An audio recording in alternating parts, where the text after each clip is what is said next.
12 things introverts are best at doing. There's somewhat of a negative stereotype around introverts. People say that they're too quiet to have fun or be social. Well, that is a blatant lie. Just because introverts don't feel comfortable walking into a room full of strangers or making friends with everyone in a room doesn't mean they don't like to be fun or social. Introverts have some of the best personality traits, they just usually keep to themselves. Here are just some of the things introverts are great at doing. Number 1. Having thought-provoking conversations. Introverts don't like small talk. The whole, "How are you? Can you believe this weather? Did you see the game last night?" Chit-chat is worthless. Due to their disdain for the idle chatter, they're seen by most as unsociable, and this is not the case. Introverts want to get straight down to the meat of things.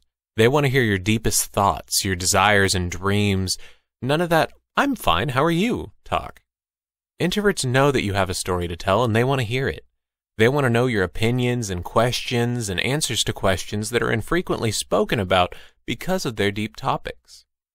Introverts have a therapist, guidance counselor mentality and charisma, causing us to make you feel more comfortable with speaking your mind and soul. This is good for everyone around.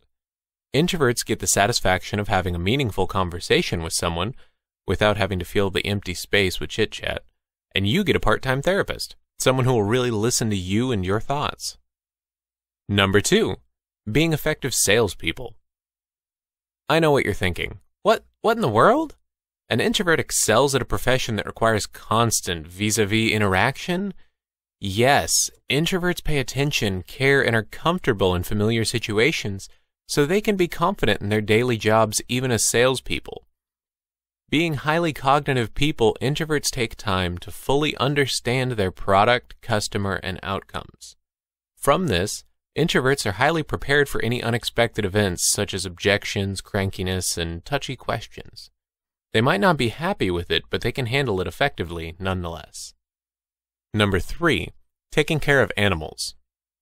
Introverts love to be swaddled in love and affection by those close to them, especially when it's our furry friends. So they do enjoy to return the favor. Introverts are professionals at taking care of animals, especially when they do it alone. You need a dog sitter? No problem. You need someone to take care of your cat while you're away? Nuff said. Introverts have no problem snuggling up next to a dog, cat, bunny, or goldfish and spending a nice day together. They enjoy the company of animals more than humans in most situations. They sympathize with animals. Introverts can calm a troubled pet since they're experienced with calming their own troubled minds. They have a lot of energy and want to have fun, eat, and get their belly rubbed, but when all is said and done, they need their rest. Same, dog. Same. 4. Being observant. Introverts aren't quiet without a purpose. They observe. While you're over there talking about the latest fad or your weird dream last night, they're listening and watching. They see the way your forehead wrinkles when your grandpa's mentioned, and they notice when there's a new painting hanging up in the office. Introverts spend time watching and memorizing their surroundings and environments so they feel comfortable enough to interact with them. Who would jump into the darkness without a flashlight? Introverts prefer to analyze their surroundings rather than focus on biases, so that when they finally voice out their misgivings, these should be taken seriously. Introverts are the first to notice anything slightly out of the ordinary, and they're also the ones to be the devil's advocate and notice flaws in ideas and concepts. Introverts usually spend a lot of time thinking about the worst possible situation and how to get out of it, so trust them, they know what they're talking about. 5. Being great leaders. As are many of these points, this one is notably surprising. How can someone who dislikes abundant social interaction be a great leader when a leader's job is to lead others?